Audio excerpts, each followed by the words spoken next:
being their head coach, he always goes offense first.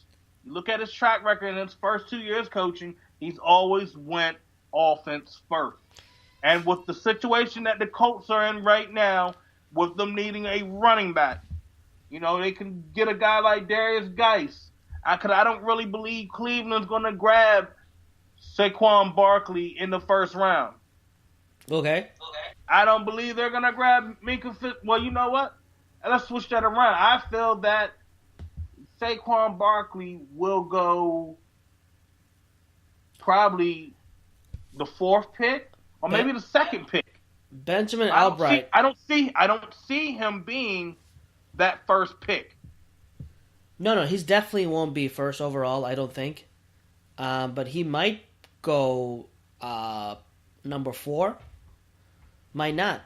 Now, Benjamin Albright tweeted out. Did you see Benjamin Albright's tweet? He spoke to GMs who said they're not as high on him as the Twitterverse is on Saquon Barkley. He might not go top 7, so you may never know. He might fall. He might not. Well, here's the thing about, some people saying that he might not go high, and they say that they went and talked to some GMs. I won't bank on that right now because some people may want to get that BS flutter to talk, talking around the Twitterverse or just around the league, and it gets into other guys' ears because, you're playing a game of chess and you're playing a game of deception when it comes to the NFL draft. If you're an NFL GM, you want to put them down in the possibility that you can make the best possible way of grabbing that player. So you throw BS reports. True. All right, let's get to it. Give me your mock. Number 10. But, hopefully we end up getting 9. Yeah.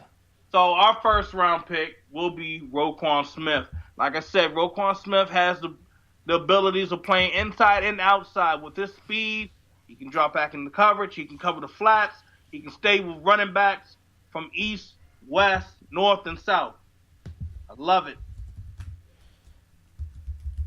Second round pick, Marcus Davenport.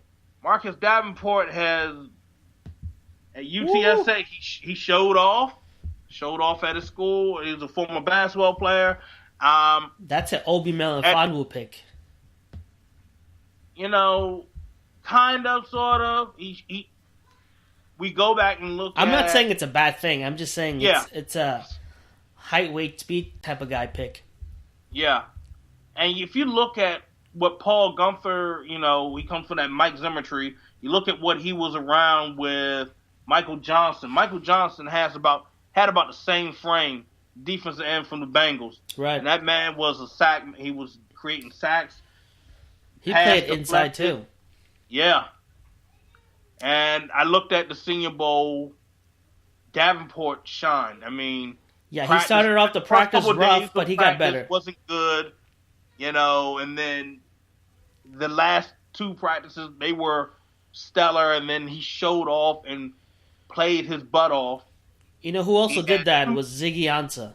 Ziggy Ansah, he was another one. Trash in the practice, and he just went off in the game. Like some people just play better than they, practice. No doubt. I guess. No doubt about that. And the thing about it, Davenport had 2 sacks. I think he tackled for losses. He actually got a touchdown in the game. So this man, his ball awareness, he was everywhere. He showed up. He did what he needed to get done. So, third round, you guessed it. I'm going back to that delicious pool in Georgia. I went for Nick Chubb. Nick Chubb is healthy again. You saw what he did last season.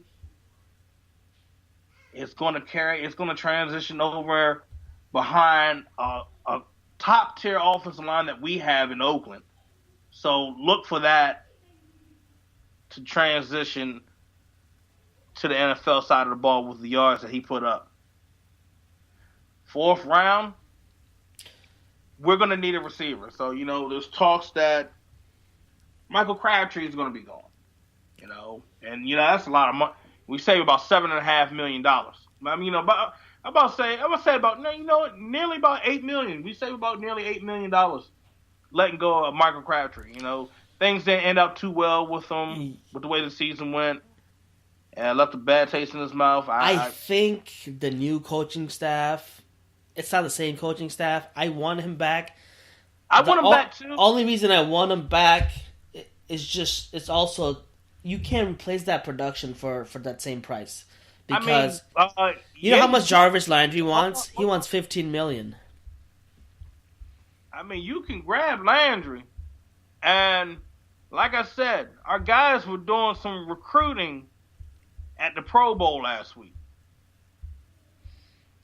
and Card went on and showcased what he can do for you if you're his receiver.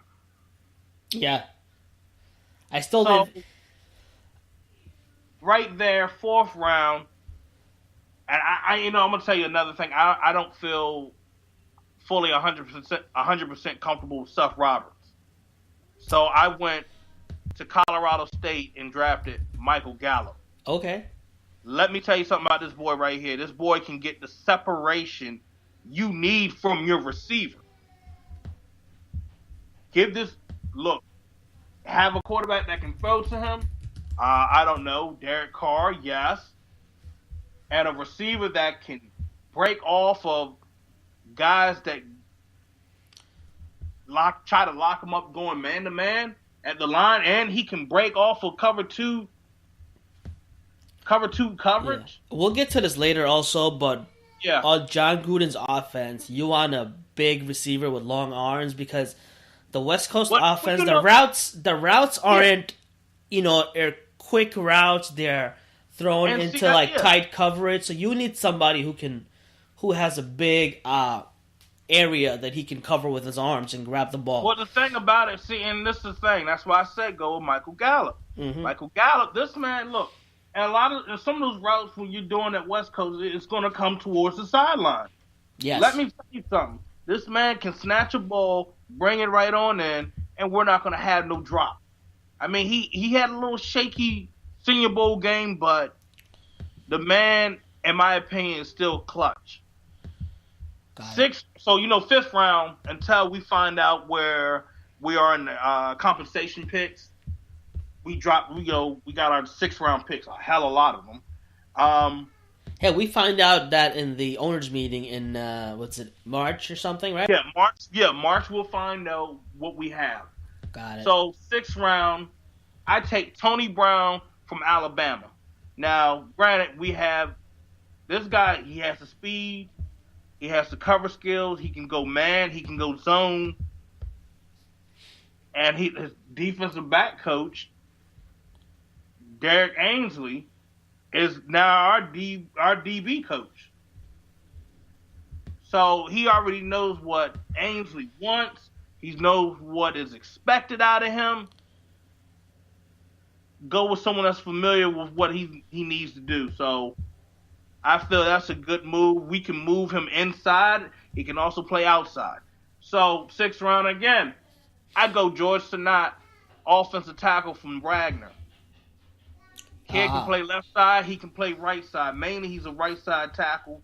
I watched him in the East-West Shrine game. The kid held it down. Made sure he got holes open on his side where it was good running lanes, and especially his pass protection. Did not give up a sack, not once. Didn't even let anybody really drive him back. I mean, there was one battle with one D lineman that I figured we should go on and grab him as well. And he was the only one that kind of gave him that challenge. Who was that? And that will be Florenzo Fatukasi from Connecticut. This defensive lineman, this man is nasty. And that's one thing we didn't have with our D-line this year. We needed a nasty D-lineman. This man can create pressure, something similar to Vita Vea, but Right. he has somewhat raw talent. He can get inside. He can play on the outs. He can play on the end at times. He will cause a disruption. You give him the right. You give him the right folks to work with him. I think we're going to see him on all three downs. Mm-hmm.